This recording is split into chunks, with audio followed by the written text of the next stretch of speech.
Hello everyone, before starting this new demonstration, I'd like to thank all the people who have expressed gratitude and enjoyment for what I'm doing with iWoggle 3D. I'm really flattered by all the good feedback I've been getting recently, so thanks guys. Thanks to my Twitter followers, YouTube channel subscribers, and of course a big hug to Liquid Metal and all the good old friends over at NeoGAF forums.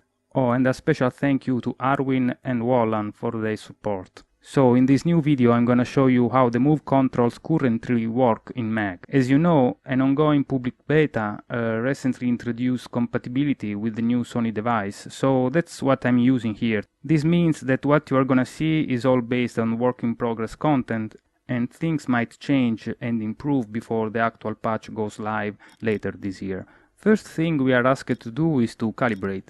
You start this process by pulling the trigger and then proceed by pointing and shooting where indicated on screen. Before getting into the action, notice how the navigation interface still relies on the old scheme rather than using a new one based on a pointer.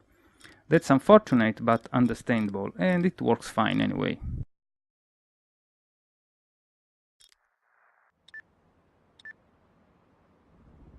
Okay, let's check what the control options are here.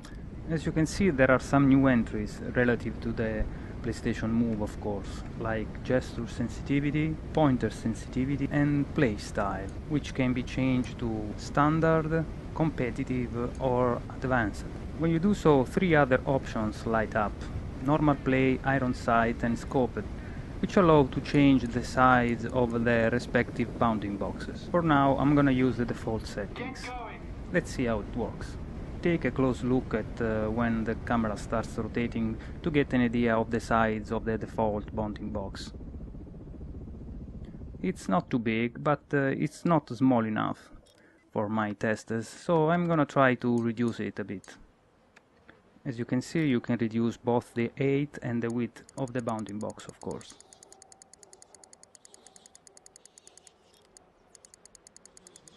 Remember that you are being timed. Proceed to the next position. So now that I've set everything to minimum, let's see what has changed. Oddly enough, the bounding box appears to have been increased instead of reduced. You can notice camera starts rotating much later than before. This is because the current beta has these settings basically backwards. In fact, let me show you what happens when I increase the bounding box.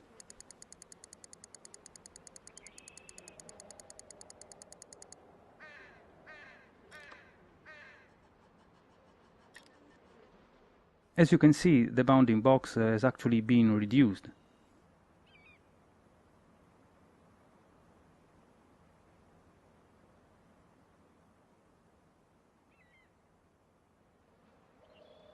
You must move forward.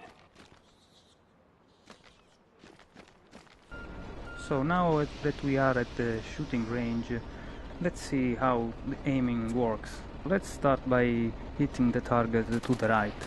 As you can see, the on-screen crosshair is quite jumpy. This is not just because of the recoil though.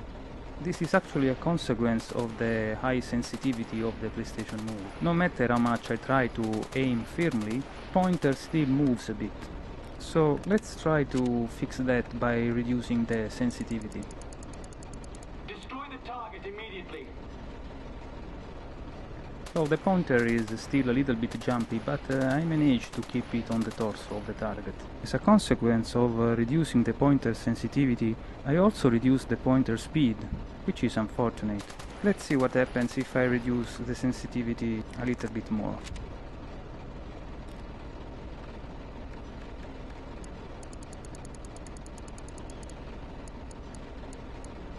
If you run out of ammunition, So of course now the cursor moves a lot more slower, but at least I can land my bullets on the torso most of the time. Notice how the pointer doesn't jump around the target as much as before.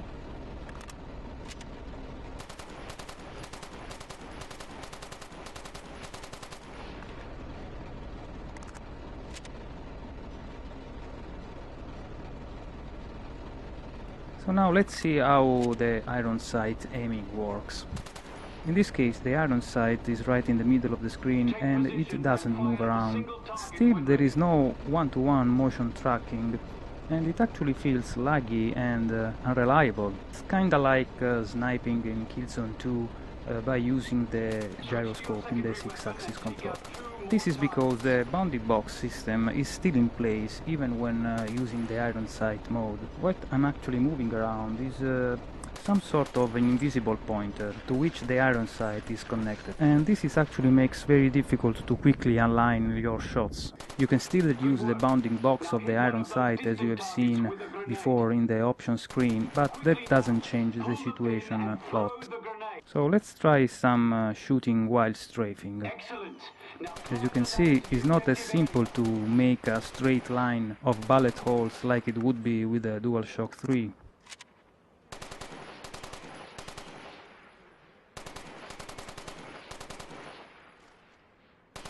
Okay, let's try some circle strafing now.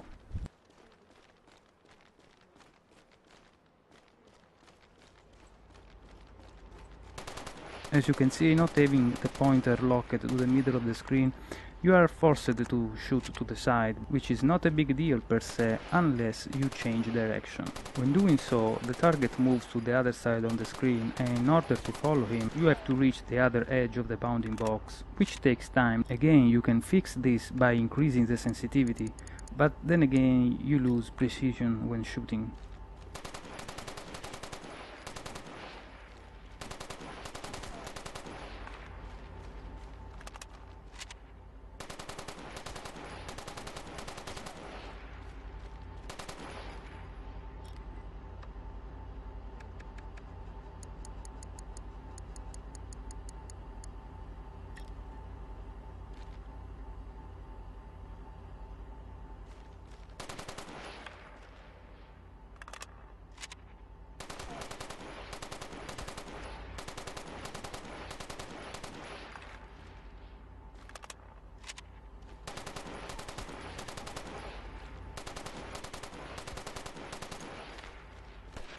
Swinging with the knife is a gesture, not a button press away, so as it is currently implemented, you are likely to throw your aiming off when using your knife.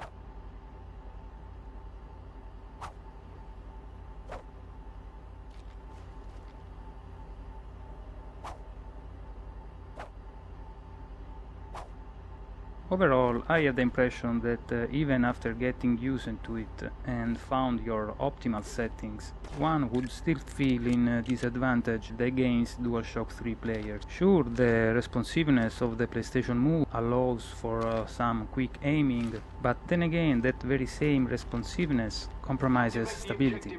Hence, in my opinion, the need for some aim assist, which Mag currently lacks. In the next video I will show you how all of this translates into some actual combat, to give you a better understanding of what it feels like to play Mag online with the Move, at least in this beta. Thanks for watching and stay tuned for some Sabotage action.